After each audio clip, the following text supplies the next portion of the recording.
What's up, Tuki Besties? I'm Yana. And I'm Shaidel. And welcome to Studiositas on Air Pag-Tukib Season! A special season where we uncover thesis journeys across various borders of the College of Communication. It's about the impact that communication research makes, and we're here to discover how. This program is brought to you by the Studiositas Honor Society, an academic organization of the College of Communication. Catch us on West TV Channel 28 via Cable Star, and you can also watch us on our official Facebook page and our YouTube channel, 𝐒𝐓𝐔𝐃 Studiositas Honor Society.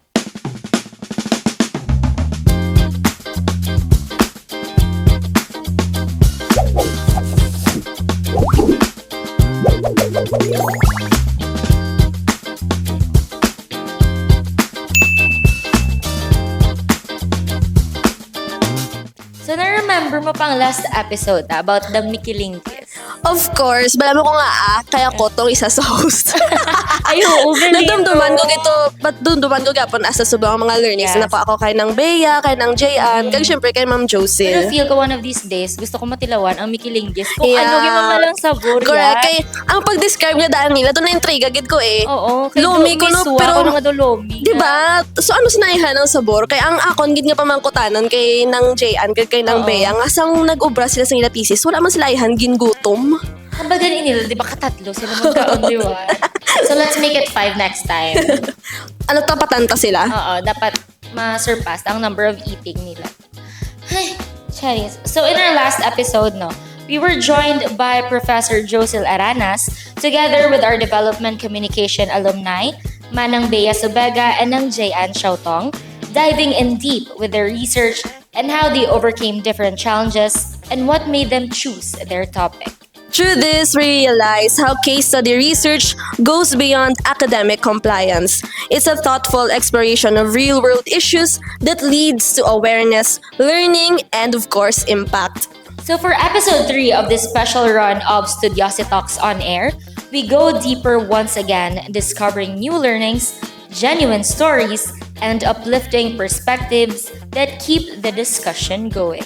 From exploring real-world scenarios to producing purposeful work, this episode highlights how another research approach helps students and professionals transforms ideas into reality. In here, research thrives on exploration and innovation.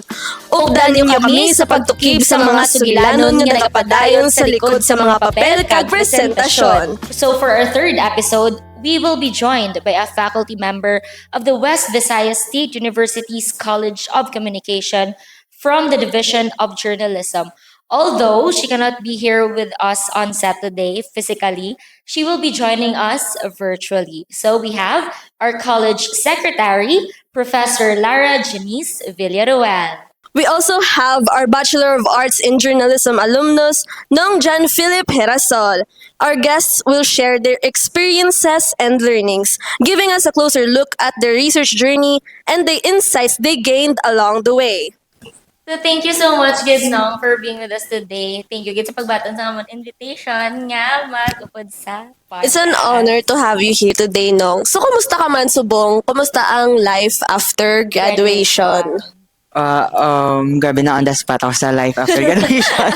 But first of all, gusto ko man mag-thank you sa inyo for inviting me here, and I hope nga may ma-impart man ako also nga knowledge sa inyo in doing your production thesis. And to answer your question, so far okay man subong ang life, after grad. Well, normal lang man nga, syempre adulting. Pero at least wala na mga academic nga mga tol nga ginaisip. Wala na siya academic burden. Medyo nabuhi na Na-free na academic siya. burden. Yes.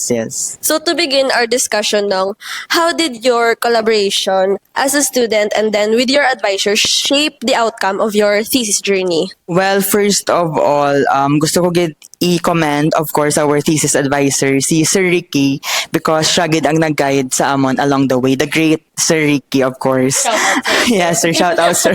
Siya nag-guide sa amon along the way because for the information of everybody, sa amon nga batch, kami lang ang may two-part thesis or two phase thesis. So, phase 1 and phase 2.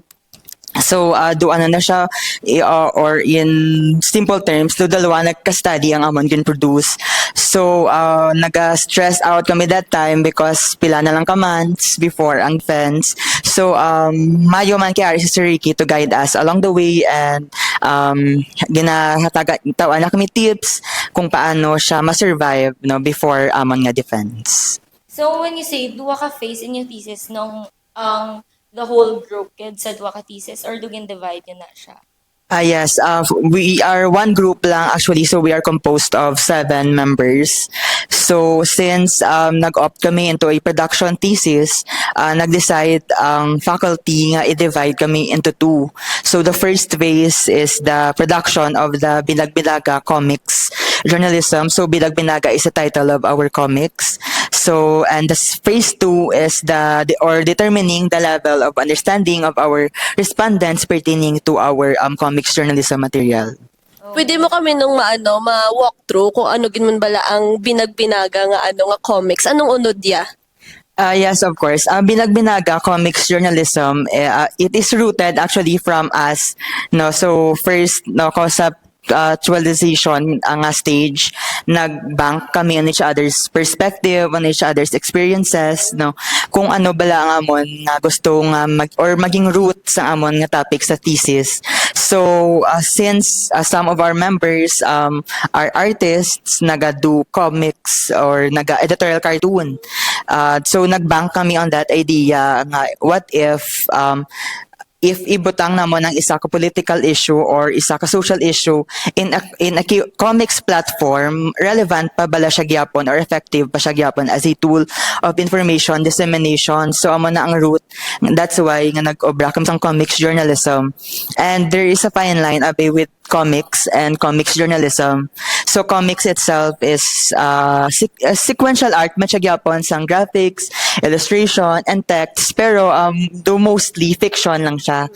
Pero sa comics journalism itself, ano siya, sequence man siya gyapon sang graphics, sang illustration, sang text, pero nag-steer siya sang minds, sang perceptions, sang readers, and of course, based siya sa factual grounding, kag based siya sa journalism ethics and standards. Okay, so saying all of these things no, what are the factors nga nag-influence sa inyo in selecting this kind of content? So the factor maybe is because ang isa naman ka member, there is this certain scenario sa ilang district which I won't mention man nga may ara daw nga naga campaign for signature or sa pag-compile sang signature for the passing of charter change or CHACHA, no. So for information of everyone, ang CHACHA is like the reformation of our constitution. So it also scopes the reformation of our political climate, of our jurisdiction here sa country. So so they're spreading false information, no, in exchange of signature sa mga tao dito para mahatag nila, para mapas ang CHACHA na or charter change. So for us, no, isa na ka-factor since ginamanipulate sang people and power ang mga tao on a lower level para makontrol nila, kang makuha nila kung anong gusto nila. So, as journalism students, isa na ka-factor sa amon nga mag-push, nga mag-create ka platform wherein makahatag kami sang factual information sa mga tao so that they can understand better kung ano ginman bala ang issue nga na sa ilang district. Grabe na gid be subong ang pagkarampant sang fake naton nga information, no, fake news and everything. So, mambal mo man no nga tako ang influence ya sa imo as sa imo nga career pagtapos mo as a BA journalism graduate. Yes, of course. Dako gid iya impact since we created this platform to disseminate information, no. Since I right now no as a communications officer, doon naging basihan ko man siya na it is really important to disseminate factual information, especially now in our information ecosystem nga rampant na or advent ng paggamit sang social media. So easy na lang gid ang pagmanipulate, fabricate sang mga information. So it is really important for us nga mangin outlet also, nga mangin guide sa mga tao nga this information is not valid and it's not factual. So, if there's anything no nga ma-advise mo sa mga gaobra subong sang ila thesis or ma-start pa lang sang ila journey, ano ang using the survey method, ang ano ma-advise mo sa ilang mga First of all, sa mga ma-start pa lang obra sa ila thesis or sa ila study, I hope nga you would take thesis seriously because it's not just a tool or a material for you to graduate in college or pass your degree. It's not just a mere compliance lang para mapass natin aton nga degree, but it is as important as a tool nga it can uplift lives sa communities, it can empower our societies. So I think that thesis and research is also a form of storytelling. So for us, no journalism students, storytelling is really important. So we can use research and study to tell a story to the community, and storytelling must really meet people where they are. So I hope nga storytelling itself is not just about telling the truth, mano, but making the truth understandable, accessible, and relevant to the public. So amo lang na siguro matag kuman sa ilang advice in formulating or creating their thesis. Kanami lang no, kay the past episodes namon, amo na ang permi nila ginahambal. Ang thesis is not just a requirement for our grades. Kag kanami lang nga nag-agree ka, nagsanto ang inyong nga thoughts. kapoy siya be Yeah, kapoy siya because, yes, because ang mindset natin is, okay, para lang money for our graduation, the ticket lang din natin for graduation. But if we will think of it on a deeper level, no, in its essence, no, we can think na somehow it could uplift lives sa aton communities, it could empower them also, especially those who are vulnerable sa manipulation and power control. Di ba hambal nila nang doing things become different if it's with a purpose. So Yes, in this case, exactly. may purpose gid for me not just for academic but makahelp man sa real life Yes, exactly. situations. I agree. So hearing your insights, Manong, how do you think your thesis journey prepares students for real-world media analysis and then journalism practice? Well, thesis siguro for us, the whole production itself is already a preparatory, no, sa students into to venturing the real world scenario. So for us, as media practitioners, na trained na kami to interact with people in the societies, despite or regardless of their social strata, of their religion, of their race. So we were able to communicate with them, and we were able to hear their stories and to provide a platform for them, to provide solution for them sa gina-face nila nga mga challenges, sa gina-face nila nga social issues and political issues. Para do pre-test to nila. Yes. That's wrong. Tapos nag-post-test sila after sa Post-test. graduation. Nahamba mo man nga nag-success?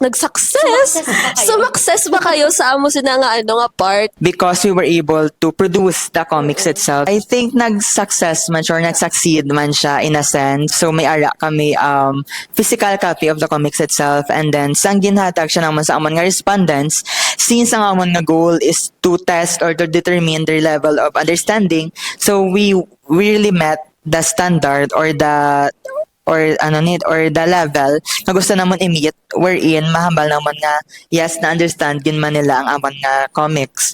So on that level, no, na understand gin man nila ang comics nila, and we were able to meet those standards. So grabe gigal ang mga Yes. kanatabo after those distributions na Yes, hopefully damo gid may na-learn ang community kag nakabulig gid nga mag-change ang ilang point of view sa mga amo nang abagay. So looking back now, ano nga mga lessons ang nag-stand out most, not just academically but personally from working together on the research? I think the very lesson nga nag-stand out is the collaboration, because thinking back, no, when we started nga or sang gin-announce amon nga we i-divide kami into two. So thinking pa lang sang manpower namon we're 7, pero if i-divide kami sa two, almost half gid kami, so 4 or 3. So thinking sang manpower pa lang do ka draining na siya, and really took a toll on us.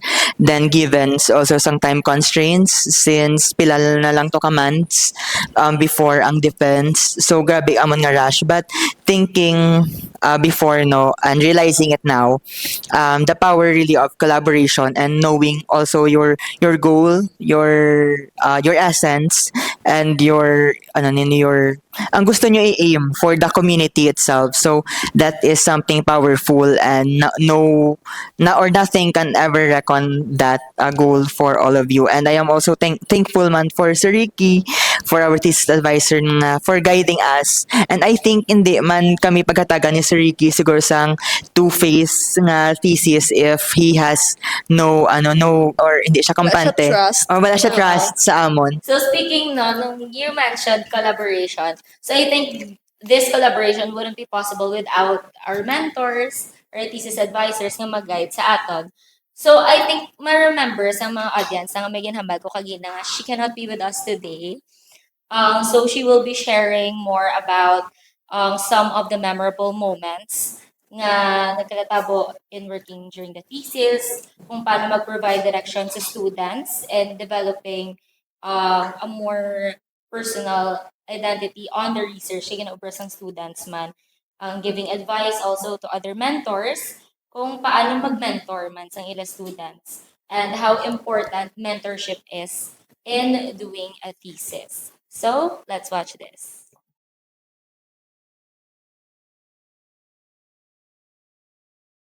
Okay, so for the collaboration with the students, most especially in journalism students who wished to have my guidance as their thesis advisor, first and foremost, I had a chance to talk with them. I made it to a point nga mutual kung ano ang gusto nila sa akon and how will it go kung ako ang ilamangin advisor. So, first rule for me was that kinanglan we are on the same page, meaning we both understand what we wanted to drive out from their study. And second one, open-mindedness, because they are a student and ako as an advisor, although medyo gamay lang man amon age gap, but then there are perspective kisa nga in their perspective hindi ko maintindihan and akon nga perspective kisa daw kabudlay man for them i-digest. So we make it to a point nga we really sit down and then at the same time discuss and then meet halfway para at least by the time comes nga ma-final defense na sila and sa tunga-tunga sang process nila, may balikan kami. And if things don't work out, we have options to work on. And I think it's one of the things nga ginapasalamatan ko man sa akon nga advisees because hindi sila budlay tudluan and they understand and they respect my opinion as well. And same man sa akon. Kay, as mentioned, ang amon nga age gap, there is a little age gap sa amon.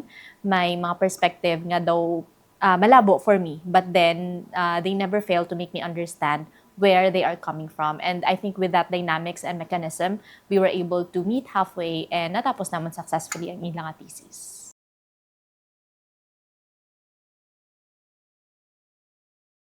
Okay, so in research, we are always guided with principles, with theories, and i-balance natin siya with reality through the survey that they do.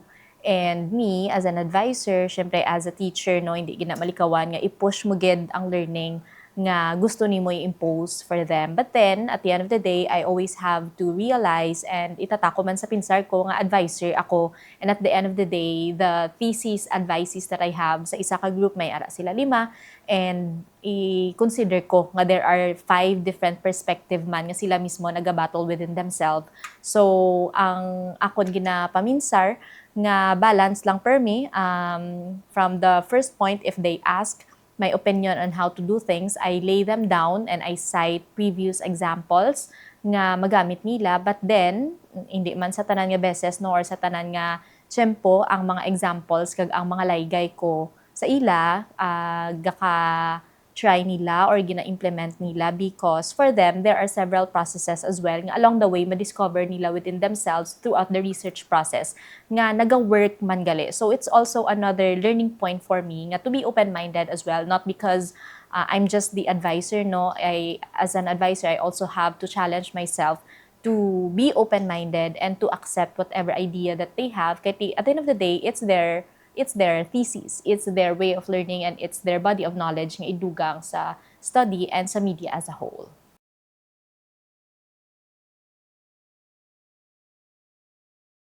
Okay, so sa amon, sa journalism division, I would like to give credit to Sir Ricky Abelania because previous years, 10, 15 years ago, he always emphasized nga ang instruction is always part of the game. So in thesis writing, it's also the same. And not only in thesis writing, overall, sa aton nga pagpangabuhi, following instructions will always be part of the rule. So, there was one time nga nag-assist ko sa akong mga advisees and I was checking on their spacing.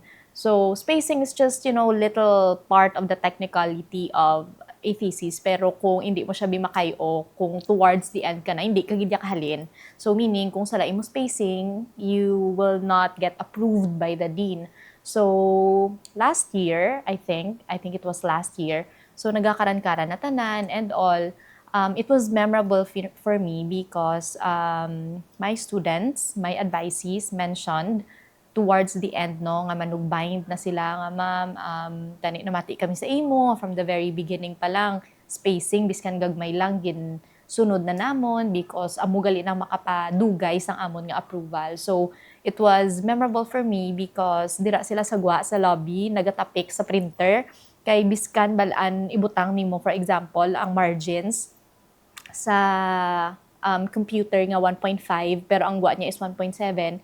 So hindi ka man gyapon ma-approve. So ang ginaubra nila gatapik sila sa printer kag nagabit-bit sang ruler pagwa sa printer so gina-measure liwat. So kung magwa gyapon nga hindi 1.5 so print sila liwat regardless kung ano ang gagwa sa computer 1.7 or 1.8 basta ang pagwa niya is 1.5. So it was memorable for me because for them, gamay lang siya, pero it really shook them towards the end, no? So meaning, simple instructions such as that nga kinanglan naton pati para in the future, hindi man kita budlayan. So kung may mga advice, so let us not take that for granted because gamay lang siya nga bagay but makapabudlay siya sa aton kabuhi in the future.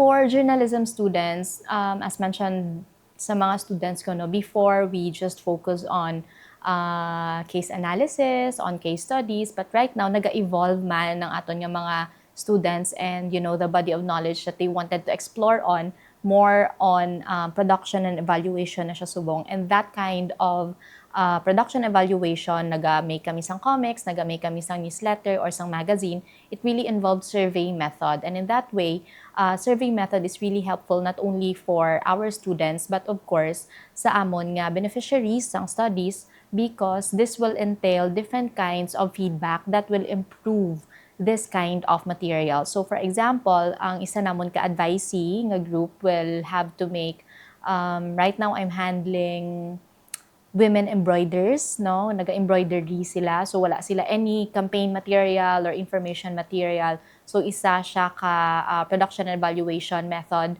and thesis nga obrahon sa isa ka group. So, kung lantawon namon, so production, ma-produce anay sila and then ipa-evaluate through survey method sa amon nga intended participants, no? So, 'di ba, ang aton nga main goal is to empower and to influence the decision making of our readers. So, kung wala ang survey method, how would we know if our material would be effective for our audience? So, that's why invest gid kami on survey method because it's not only making us visible and at the same time gahatag kami sang leeway and feedbacking so that ma-improve naman ang amon work. So kumbaga, hindi siya one way lang of communication. It's not only the producer side, we also acknowledge ang feedback kag ang message nga gusto man makita sang aton audience sa aton mismo nga material. So that's why sa survey method, most of sang amon nga mga thesis sa journalism students, we always have survey method because it's feedbacking mechanism. It's really helpful in terms of communication.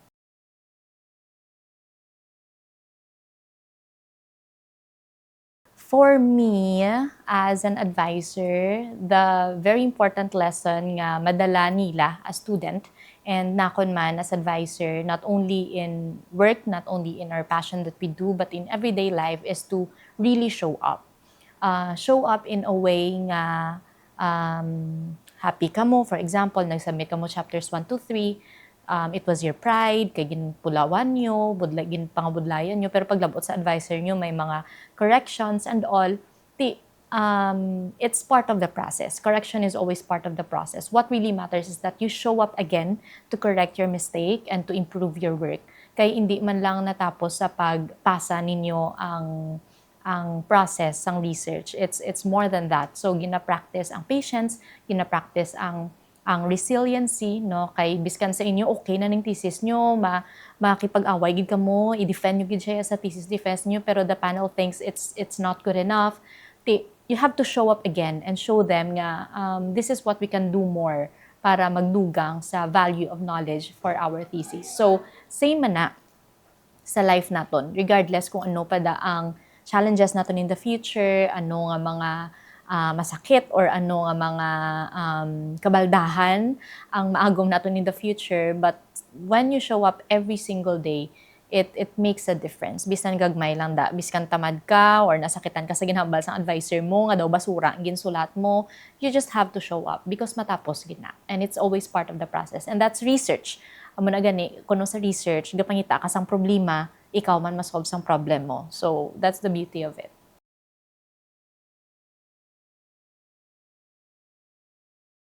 Okay, so I think I would like to take this opportunity as well, no, because as someone nga medyo gamay lang age gap with the students, some of the thesis advisees that I have, they have this kind of fear nga akigan sang thesis advisor and all because may ara sila na paminsaran nga lain nga feeling nila hindi pagbatunon sang advisor. So what I can give as an advice to my co-thesis advisor is that to be open-minded lang.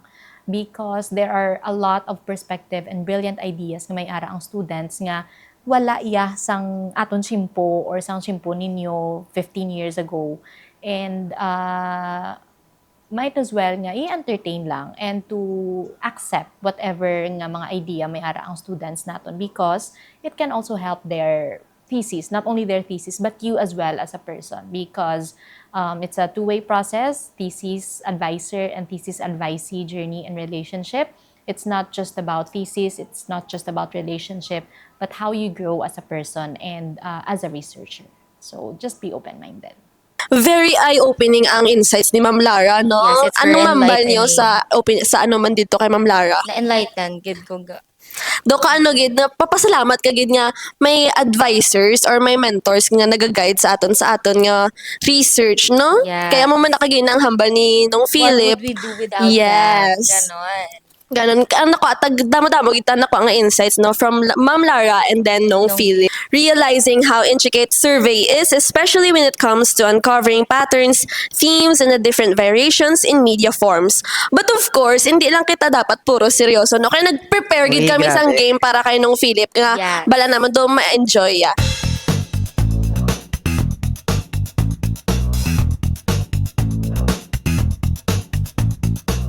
So we have prepared 35, Cherry, 10 lang. We have prepared 10 questions for you to answer. Wherein you have to answer never or I have. Erase mo lang siya na. You're gonna release those. So, feel ko nung ready ka na. Ay, wala man ko choice siguro. So, Cherry. Okay, so, let's start. Let's start na nang Ready ka na. na? Go. Okay. First question. Never have I ever clutched and edited my thesis last minute. Ay, of course, I have. I think tanan man kita siguro. Nang does Of it course, I have. involve tears? Wala man tears, pero clutching lang. Okay. Yeah, so for I Mayo have. man to nga wala. Okay, next.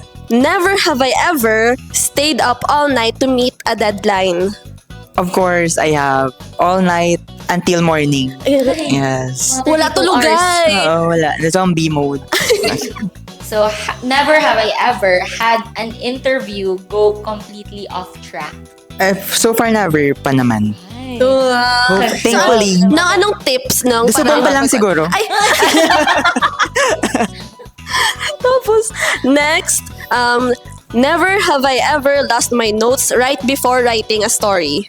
Never man siguro because Wow. ginasecure man naman ang notes because it's really important. Very organized. Yeah, yeah. So, never have I ever had a hard time looking for related literatures and related studies. yes, of course. So, wala akong madugo ang related literature. And since comics journalism, ang study namon, too limited lang ang material or available resources. So, yeah. Oo, it's very rare. Bale, ito ano siya, rare. Medium rare. Labubo. Rare gems. Never have I ever mispronounced someone's name during an interview. Never man siguro. Wow. Very prepared good sa yagas. Oo. So never have I ever revised a thesis paper for more than 5 times. Of course I have. Sir Ricky, shout out. Nung na-experience mo man, anong ang thesis final? Final. Thesis final. Yes. Thesis final. Thesis super grand final, thesis super final. Kay Sir Ricky, dan may dala pa kaming ruler. Gina-measure naman. Alam. Yes. So, Hindi ko gimang kaya, gang. thankfully na-survive. Thank you, Sir Ricky. Never have I ever entered the wrong classroom because you were late. I have. I never. Ano gid bala? Never. Na-late ko pero never pa man ko nag-enter sa wrong room. Pero napagwa lang sa room. Never have I ever slept during classes because of staying up late. Never man. Ano lang siguro na power nap pero nag-sleep wala agad. Nabatuan mo nang imo tuyo. Yes, na batuan ang Yes. nilaban. And that was it. Very enjoyable. Tanay nung wala na. enjoy ka man sa tunong. Yes, of course. Nakilala ka gid namon nung sa mga questions nga to. I hope you won't judge me sa akong answers. No judgment nung. Kaya mo na gani nakarelate kami sa, especially sa grand finals to nga thesis. Yes, ang renaming sa mga thesis naton. Mga RRL. Yes. Amo na guro ang makarelate gid ang tanan, makalantaw sila sang aton nga episode. Yes, sure. And we have come to the end of another insightful discussion. Thank you so much, John Felip, for joining us. Thank you, everyone. And for sharing your valuable experiences and perspectives. We definitely learned so much, and I know our viewers will surely make use of these takeaways, especially those planning to use survey for their thesis. Thank you so much. Thank you so much of Pag2Kib team also for inviting me here, Chidal, Al, for interviewing me, and I hope also nga may araman ako na impart nga knowledge and lessons sa graduating students and to all our viewers as well. Ako yaman ba? Ako ganyan damo, ikaw nga na-learn. Sige. Kag mas nakilala ko ganyan sinong Philip. Feeling ko amo na kami ni ay. Sige, enumerate. Ay, kung boss, mga pina kami nilang Philip. Pero KKB lang. Thank you so much. So our episode today may be over, but surely there's still a lot more to come, and we have prepared a few more episodes for our Tuki besties to watch and learn from. Our research journey together has just begun, and together we will be learning more, and we hope to help you along the way by sparking more ideas that will help you in academically and in real life. So don't forget to catch us on West TV via Cable Star on Channel 28 and on our Facebook page and YouTube channel, WebSU Studiositas Honor Society. Behind every research journey is a journey to the unknown, and this is where that journey begins. Until next time, this is Studiositas on Air, Pag2Kib Season!